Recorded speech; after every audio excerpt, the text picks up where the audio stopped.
Some neurologists have said that exercise is the second best disease-modifying treatment. And it's also been said that it's the least prescribed disease-modifying treatment. Hello, my dear friends, and welcome. My name is Vicki Hadge, and this is Even So as well. Today's video is all about managing our MS symptoms with exercise. When I was first diagnosed, I did what many people with MS do. I started looking for others with MS, and in particular, I started looking for those that were living well with their MS. And I found a number of them, and here's what some of them have to say about exercise. Terry Wahls. I trained intensively using exercise and e-stim every day for years. Mathew Embry. It all starts with one step toward better and no cheat days. Conor Devine. Exercise is at the heart of my recovery plan, and I encourage you that no matter how bad you may be feeling, you bring some form of exercise into your own daily routine. Dr. Saray Stancic. Movement is medicine, and powerful medicine at that. Dr. Jelinek. Regular exercise, even in small amounts, prevents disease, but also makes a big difference to health and physical ability in those who already have illness. And neurologist Dr. Boster.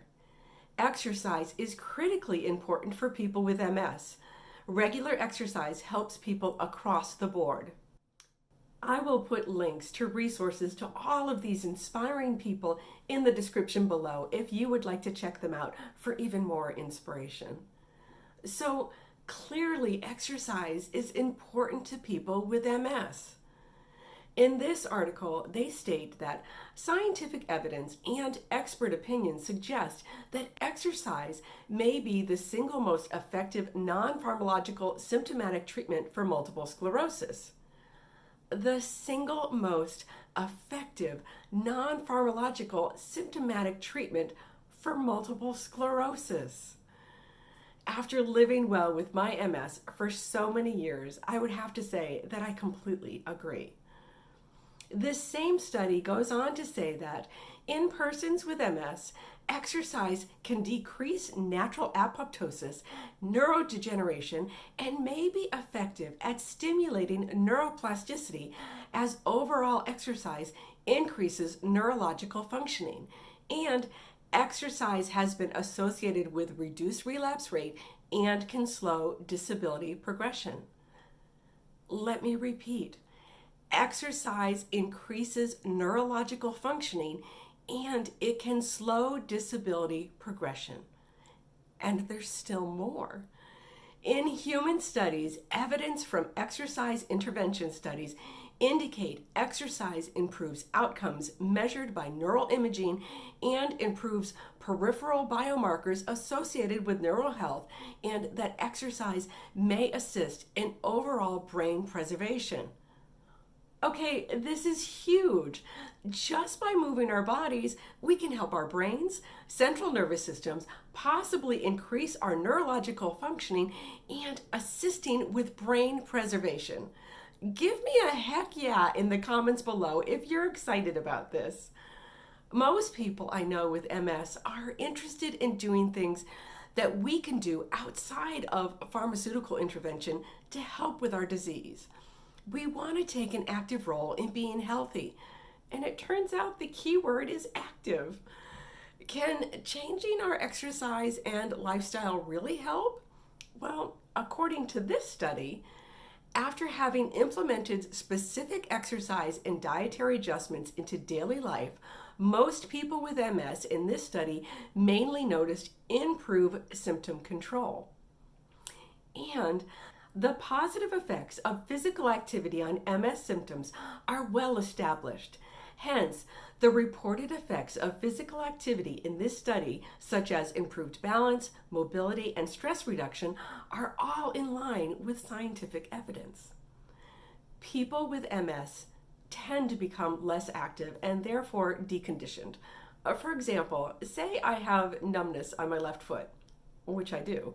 And when I exercise, the numbness can temporarily increase and I can experience some pain on the bottom of my foot that feels like blisters, which it does, due to something called Uhthoff's phenomenon. It's a temporary increase in symptoms due to an increase in body temperature. See the link above and in the description below for a full video on that. When this happens, we can become less likely to exercise and then lose conditioning, and it becomes harder and harder to exercise. And we become weaker and weaker, and our symptoms can become worse and worse. That's just not good. So what's a girl to do? Well, according to this paper, improvements in fitness and well-being can result from activities performed at lower intensity and for shorter duration than recommended in the guidelines for the general population. Oh yeah, I can still exercise, but maybe I need to adjust instead of stopping altogether. From this same article, they state that up to 78% of people with MS engage in no physical activity whatsoever. This is in stark contrast with the general population, of whom 38% are inactive. 78% engage in no physical activity whatsoever. Wowza people, we really need to get moving. So how much should we be exercising, and what kind of exercise? That is a great question. As we're all individuals and have different ability levels, it needs to be tailored to each person. In general, we should be moving our bodies every day and throughout the day. That movement should include a combination of cardio and strength training. It can be walking, running, swimming, or dancing for cardio, and to improve strength, it can be working with free weights, machines, bands, or our own body weight. Swimming in particular is helpful for people with MS, as exercising in the water keeps our temperatures down, and the water helps us with balance issues. When we start to lose our balance, the water pushes back on us a bit and gives us an assist and gives us time to regain our balance. I encourage you to put a call into your MS center or your doctor's office to talk about physical therapy with an MS expert. Find out what exercises that can help you with your specific needs and which ones will be beneficial. There are also many resources online that can help.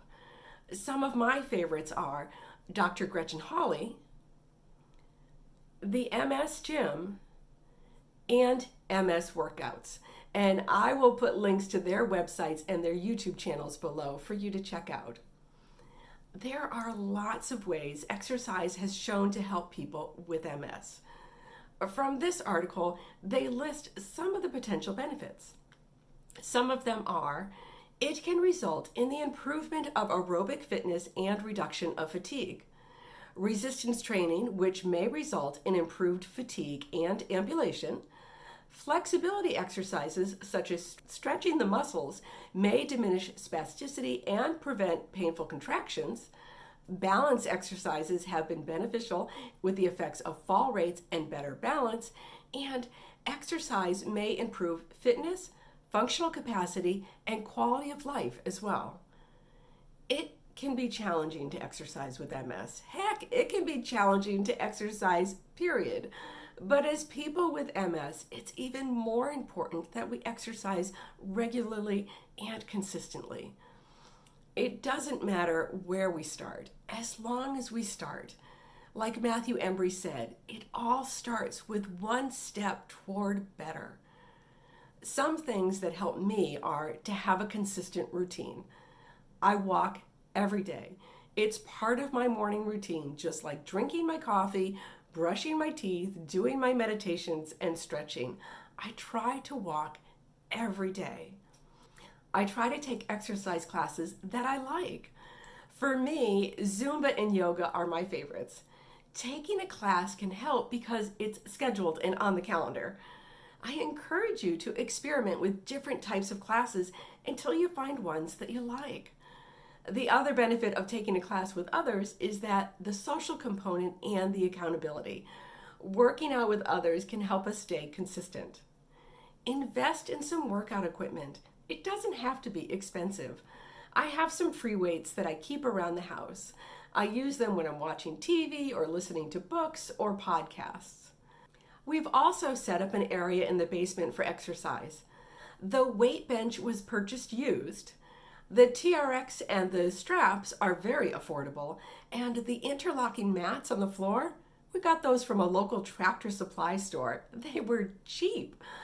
I have looked some of these up online, and I'll put links below if you would like to check them out. Breaking a sweat every day can help us manage our symptoms, increase our quality of life, and help prevent losses in the future. If we have strong muscles, we'll be more stable and maintain balance better. Exercise also helps with dexterity and strength, and being fit can decrease fatigue, decrease spasticity, and improve our overall quality of life. The questions of the day are, what kind of exercise do you do to help with your MS or chronic illness? And if you're not, what's holding you back? Thank you so much for joining me today. If you like this video, please give it a like, the thumbs up icon under the video. This helps this channel. And if you're not subscribed yet, go ahead and hit subscribe and the notification bell so you don't miss any upcoming videos. Until next time, be well.